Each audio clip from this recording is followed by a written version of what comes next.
Dans cet épisode du podcast Hypnopod, Laurent Bertin discute avec Bertrand Millet de différents aspects de la pratique de l'hypnose. Ils abordent notamment le positionnement en tant que praticien en hypnose et les moyens de se faire connaître. Ils soulignent l'importance de ne pas perdre son authenticité lors de la formation en se laissant influencer uniquement par le référentiel de son formateur. Ils insistent également sur l'importance de combiner connaissances et expérience dans la pratique de l'hypnose. Selon eux, l'efficacité d'une séance d'hypnose dépend de la capacité du praticien à faire des erreurs et à accepter que chaque personne est actrice de son propre changement.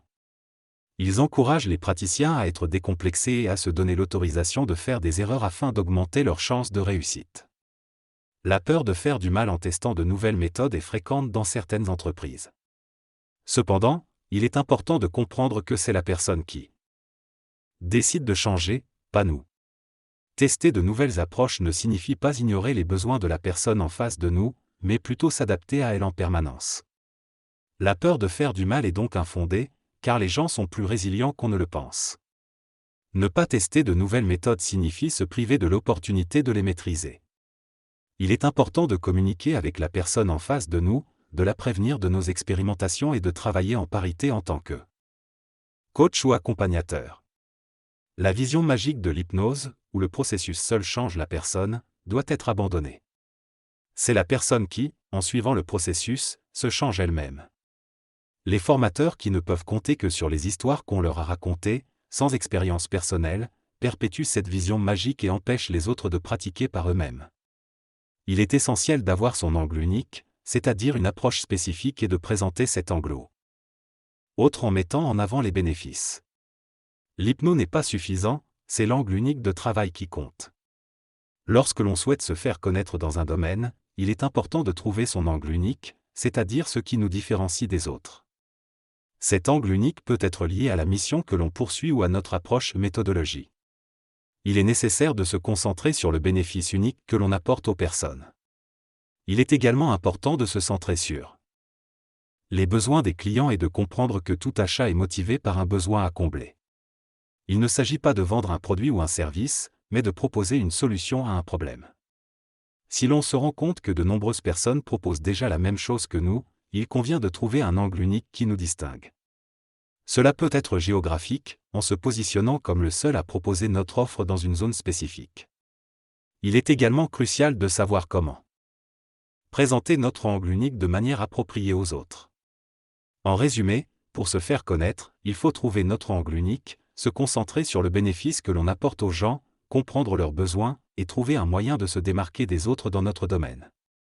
L'angle unique est crucial dans la communication et la réussite d'un projet. Il est nécessaire d'incarner et d'être authentique dans ce que l'on vend. Il faut faire preuve de congruence entre ce que l'on communique et ce que l'on est réellement, afin d'attirer les bonnes personnes qui ont besoin de nos services. Il est important de se rendre compte que l'on ne peut pas aider tout le monde et qu'il est préférable de se concentrer sur un public spécifique. Pour se faire connaître, il est intéressant de faire en sorte que les autres parlent de nous, en leur donnant une raison et un intérêt à le faire. La philanthropie a ses limites car la vie de chacun est très prenante et on a tendance à se focaliser sur soi-même. Enfin, l'angle unique entre en jeu lorsqu'il s'agit de recommander quelqu'un, il faut que cette personne offre quelque chose de différent de ce que l'on propose soi-même. Dans cette discussion, les interlocuteurs discutent de l'importance d'avoir un angle unique dans leur activité professionnelle pour éviter les conflits et se faire connaître. Ils mentionnent que cela permet de clarifier les services offerts et de faciliter les recommandations. Ils mettent en évidence le problème. Lorsque les personnes se présentent comme des généralistes sans spécifier les bénéfices concrets de leurs services. Ils soulignent également l'importance de présenter son activité de manière claire, de manière à ce que les autres aient un Tinder mental de leurs connaissances et puissent recommander un seul et unique contact. Enfin, ils discutent du fait d'être un entrepreneur touche-à-tout et constatent que cela peut être difficile pour gagner de l'argent, car il est préférable d'être spécialisé dans un domaine précis. Bertrand explique qu'il a choisi de se spécialiser dans l'accompagnement des entrepreneurs qui souhaitent se lancer dans leur activité, en particulier ceux qui sont parents. Il explique que cette spécialisation lui permet de mieux cibler sa clientèle et de répondre à leurs besoins spécifiques. Il mentionne également sa préparation en discutant avec des parents afin de comprendre les défis auxquels ils sont confrontés. Bertrand souligne l'importance d'être aligné avec son activité et de communiquer de manière cohérente avec ses clients. Il mentionne également sa peur de s'enfermer dans un domaine spécifique, ce qui l'a conduit à essayer de nouvelles choses et à se disperser pendant de nombreuses années. Finalement, il a pris la décision de se concentrer sur un seul domaine pendant 2 ans, ce qui lui a permis de résoudre son problème de dispersion et de se consacrer pleinement à son activité. Dans ce discours, l'auteur exprime son idée selon laquelle se spécialiser dans un domaine ne signifie pas s'enfermer. Au contraire, il affirme que l'intérieur de notre domaine d'expertise peut être enrichi par différentes passions et compétences. Il cite l'exemple de son projet, Fast et Fluent, dans lequel il intègre des éléments du sport et de l'hypnose.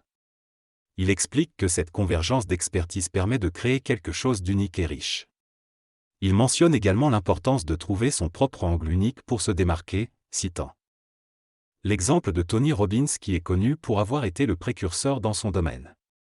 Il souligne que l'unicité réside dans la différenciation et l'originalité, et que chaque individu peut trouver son propre angle unique en capitalisant sur ses passions et compétences. Il conclut en remettant en question la définition de l'unicité dans le monde actuel où de nombreuses pratiques sont populaires, encourageant les individus à réfléchir à ce qui les rend vraiment uniques. Le narrateur aborde le sujet de la PNL, programmation neurolinguistique, et souligne que comprendre pleinement sa pratique nécessite plusieurs années d'expérience. Il compare cela à son propre produit, Fast et Fluent, une méthode d'apprentissage des langues. Au départ, il pensait simplement vendre une méthode, mais grâce au retour des clients, il a réalisé qu'il leur offrait en réalité une revanche sur la vie. Pour de nombreuses personnes, apprendre une langue représente une lutte et une souffrance quotidienne, mais grâce à Fast et Fluent, ils peuvent enfin réussir. Le narrateur souligne l'importance du feedback des clients pour améliorer et reconstruire le produit. Il aborde également le syndrome de l'imposteur, affirmant que c'est simplement un indicateur qu'il faut trouver l'angle qui correspond à la fois au vendeur et à l'acheteur. En conclusion, il exprime sa préférence pour vendre des prototypes, sous réserve qu'ils aient été testés et qu'il avertisse les clients de leur nature expérimentale. Le narrateur explique que l'approche de leur entreprise, Fast and Furious, est de continuer à travailler sur leurs produits pour les améliorer constamment. Il demande également à leurs clients de leur faire part de leur retour pour pouvoir continuer à s'améliorer. Le narrateur partage l'exemple d'une personne qui avait abandonné leur formation, mais qui les a contactés pour reprendre la nouvelle version et les a félicités pour les changements apportés. Cela montre que le travail qu'ils ont effectué a été remarqué et apprécié. Le narrateur se rend compte que lorsque les clients sont satisfaits de leur produit, il se sent également heureux de le vendre. Il souligne également l'importance d'avoir une expertise réelle plutôt que simplement des connaissances théoriques pour pouvoir offrir un service de qualité. Le narrateur met en évidence le fait que certaines personnes dans le domaine de l'accompagnement ne se font pas accompagner eux-mêmes, ce qui remet en question la valeur de leur propre travail. Il explique que pour vendre un produit ou un service, il faut avoir confiance en sa capacité à aider les clients à obtenir des résultats. Pour cela, il est nécessaire de pratiquer soi-même, de connaître les avantages et les limites du produit et d'être convaincu de son efficacité. Le texte aborde le thème de l'accompagnement et de la relation entre l'accompagnant et le client. L'idée principale est que l'accompagnant doit être clair sur ses capacités et compétences, et ne pas prétendre savoir faire quelque chose qu'il ne maîtrise pas. Il est important de différencier ce que l'accompagnant peut proposer et ce que le client attend de lui. Le texte souligne également l'importance de la congruence et de l'authenticité de l'accompagnant, qui doit être capable de reconnaître ses propres limites et difficultés. Finalement, il est évoqué le concept de métacommunication, qui permet à l'accompagnant d'être transparent sur ses propres défis tout en continuant d'aider le client.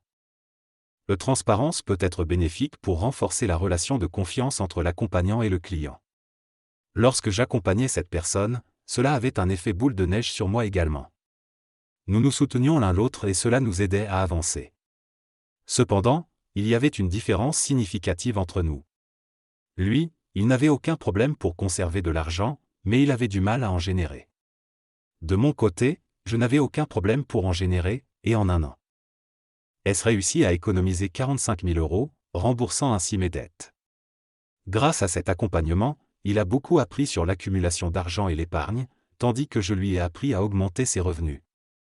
Ce qui me passionne dans ce métier, ce n'est pas tant de voir les gens changer, mais plutôt de ce que j'apprends en interagissant avec les autres. En découvrant les problématiques et les expériences des autres, je me découvre moi-même. Dans toutes les formes d'accompagnement et de coaching, il est important de se demander ce que nous pouvons apprendre ensemble et comment cela peut évoluer.